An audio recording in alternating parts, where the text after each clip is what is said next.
Shri Vallabh youth organiser द्वारा आयोजित 44 Richard borewell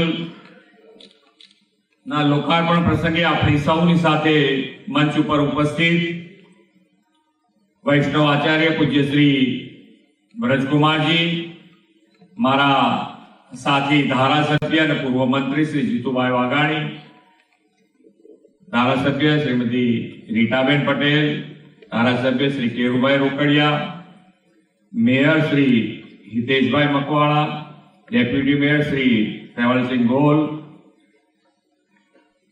यजमान मनोरथी श्री प्रदीप भाई धामेचा, श्रीमती वीणाबेन धामेचा, वैष्णव समाज प्रमुख श्री किरीटभाई शाह, सामाजिक आगेवान श्री शैलेषभाई पटवारी, श्री कांतिभाई सुदाणी, श्री टीनाबेन शाह, श्री लक्षेशभाई शाह, समाजना विविध क्षेत्रना सौ महानुभावो, आमंत्रित भाईओ बहनों, प्रेस मीडिया मित्रों, सौने मारा नमस्कार।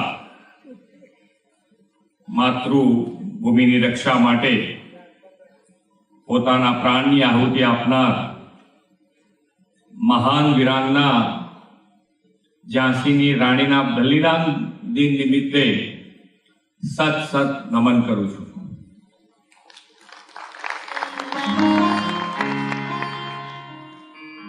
विश्वना सौथी लोकप्रिय नेता और देशना यशस्वी वडाप्रधान श्री नरेंद्रभाई मोदीए भारतना सुशासननी धुरा सतत त्रीजी वार संभाળી છે। અમૃતકાળમાં ભારતને વિકસિત રાષ્ટ્ર બનાવવાના સંકલ્પ સાથે વડાપ્રધાન પદનો કાર્યભાર તેમણે સંભાળ્યો છે।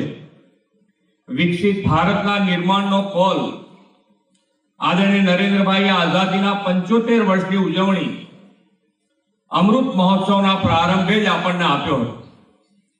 ભારતને ઉન્નત અને વિકસિત રાષ્ટ્ર બનાવવા માટે સરકારની સાથે નાગરિક અને સામાજિક સેવાભાવી સંગઠનો પણ પોતાનું સેવા દાયિત્વ નિભાવતું હોય છે, ત્યારે એ સમાજ માટે ખૂબ મોટી વાત હોય છે।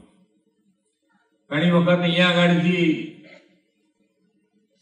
મારા હું શરૂઆતમાં બેઠો ત્યારે જ એક સ્ટીક આપવાનો પ્રોગ્રામ અહીંયા અમદાવાદમાં થયો, એટલે જેને કહેવાય કે સામાજિક સંસ્થાઓ, ધાર્મિક સંસ્થા હોય કે કોઈ પણ સંસ્થા હોય કે વ્યક્તિગત હોય, પણ એ જ્યારે સામાજિક સેવા કરતો હોય, જીવ માત્ર માટે સેવાના ઉદ્દેશથી કામ કરતો હોય, તો સરકાર તરીકે અમારી પણ જવાબદારી છે કે એની સાથે કદમથી કદમ મિલાવી અને આગળ વધીએ, તો જ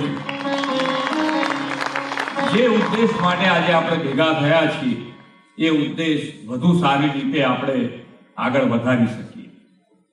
આચાર્ય શ્રી વ્રજકુમારજીના માર્ગદર્શનમાં વલ્લભ યુથ ઓર્ગેનાઇઝેશન વડાપ્રધાન શ્રીના જળ સંચયની અપીલને અનુસરીને વીર ભાઈઓ દ્વારા 44 બોરવેલનું લોકાર્પણ આજે થયું છે અને આ પૂર્વે 31 બોરવેલનું લોકાર્પણ કરી દેવામાં આવ્યું। આમ કરીને કુલ 75 રિચાર્જ બોરને ગુજરાતની ગ્રામીણ જનતાને આજે મળ્યા છે। અને રિચાર્જ સાથે સાથે પાણી માટેનો સંગ્રહ માન્ય નરેન્દ્રભાઈ હર હંમેશ મુસીબત આવે અને આપણે કામ કરીએ એના કરતા આગળનું જોઈ અને હર હંમેશ એમણે કામ કર્યું છે। પાણી વાપરવા માટેની તકલીફ નથી, પાણી જ્યાં આવતું હશે ત્યાં અત્યારે બધા શાંતિથી એ પાણી વાપરે છે, પણ પાણીને બચાવવા માટેનું અભિયાન પણ આપણે શરૂ કર્યું છે। માન્ય નરેન્દ્રભાઈએ દરેક જિલ્લામાં 75 અમૃત સરોવર બનાવ્યા છે, 75 દરેક જિલ્લામાં અને આખા દેશમાં બનાવ્યા છે। ગુજરાતમાં પણ આપણે એ તળાવો આજે અમૃત સરોવર તૈયાર થઈ ગયા છે અને જ્યારે પણ વરસાદ આવે તો એ સરોવર ભરાય અને જે આજે રિચાર્જની વાત થાય છે એ રિચાર્જમાં પણ એક ખૂબ મોટું મહત્વનું યોગદાન આપે। રિચાર્જ બોર એનો વિચાર આવો કે કે ભાઈ આપણે પાણી આપણે ક્યાંય ઉત્પન્ન કરી શકતા નથી. એટલે પ્રકૃતિની સાથે જો આપણે જોડાયેલા રહીશું, એની આપણે જાળવણી કરતા રહીશું, તો જ આપણા માટે. નહીંતર આપણે બધાએ જોયું છે કે કોરોનામાં ઓક્સિજન માટે, કારણ કે આપણને ઘણી વખત મફત મળતું હોય, કુદરતે આપેલું હોય, એટલે એને જાળવણી એ કરતા નથી ને વાપરવામાં ધ્યાન નથી રાખતા. પણ એક વખત આપણને પૂરેપૂરો દરેક જણને કે ભાઈ પૈસા હશે, ગરીબ હશે, બધાને ખબર પડી ગઈ કે આ વસ્તુ જો નહીં હોય તો આપણે બધા ગમે ત્યારે હેરાન થઈ જઈએ. ગમે તેટલા સુખ સાધન સંપત્તિ આપણી પાસે હશે, પણ કુદરતને જો સાથે નહીં રાખીએ તો આપણને હેરાન થતા 1 મિનિટની વાર લાગે એવું નથી. એટલે આપણે સૌ સાથે મળી અને આવા ઉત્તમ કાર્યો કે જે જીવ માત્રના ઉપયોગી હોય એવા કરતા રહીએ. ધાર્મિક સામાજિક સંગઠન તરીકે પ્રકૃતિની ઉત્તમ સેવા કરીને વલ્લભ યુથ ઓર્ગેનાઇઝેશન પ્રકૃતિમાં પરમેશ્વરના દર્શન કરવાની આપણી સંસ્કૃતિને ઉજાગર કરી છે.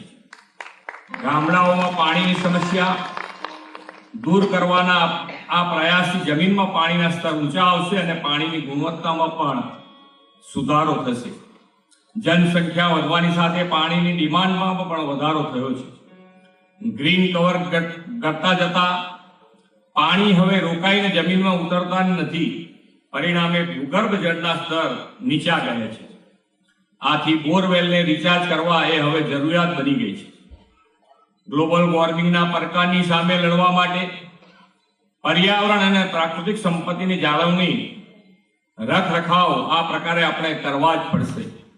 વડાપ્રધાનશ્રીના દિશા દર્શનમાં ગુજરાત સરકારે જળ સંચય અને સંરક્ષણના મોટા માઇલસ્ટોન પાર કર્યા છે. જળ સંરક્ષણ અને ભૂગર્ભ જળ રિચાર્જ માટે નવા ચેકડેમ હોય અથવા તો ચેકડેમની મરામત કરવાની હોય તો એ રાજ્ય સરકાર અત્યારે એ કામમાં આગળ વધી રહી છે.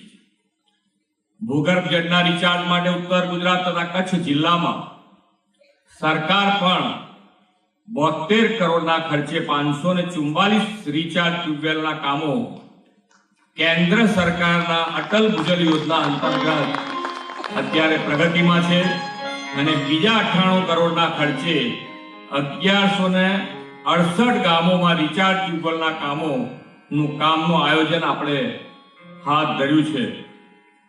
પાણી લાવે સમૃદ્ધિ તાણી પાણી વિકાસની આપણી પહેલી શરત છે. ગુજરાતમાં પીવાના અને સિંચાઈના પાણીનું સુદ્રઢ આયોજન રાજ્ય સરકારે આદરણીય વડાપ્રધાનશ્રીના નેતૃત્વમાં કર્યું છે. સરકારે નર્મદાના વહી જતા વધારાના પાણીને ઉત્તર ગુજરાત, સૌરાષ્ટ્ર અને કચ્છ તરફ વાળીને સરહદી ગામ મોડકુબા સુધી કેનાલ નેટવર્કથી પહોંચાડ્યા છે. પાણી આવે તે પહેલા પાળ બાંધી લેવાય અને તે માટેના આયોજનો મોદી સાહેબે શીખવ્યા છે. મોદી સાહેબની અપીલને અનુસરીને ગુજરાતને 75 રિચાર્જ બોરવેલની ભેટ આપવા બદલ આચાર્ય શ્રી અને વલ્લભ યુથ ઓર્ગેનાઇઝેશનના તમામ કાર્યકર્તા દાતાઓને અભિનંદન પાઠવું છું. આપ સૌ સાથે મળી આપણા રાજ્યને પાણીદાર ગુજરાત, વિકસિત ગુજરાત બનાવીએ એ જ અભ્યર્થના સાથે વિરમું છું. ભારત માતા કી જય. વંદે માતરમ. જય જય ગણેશ.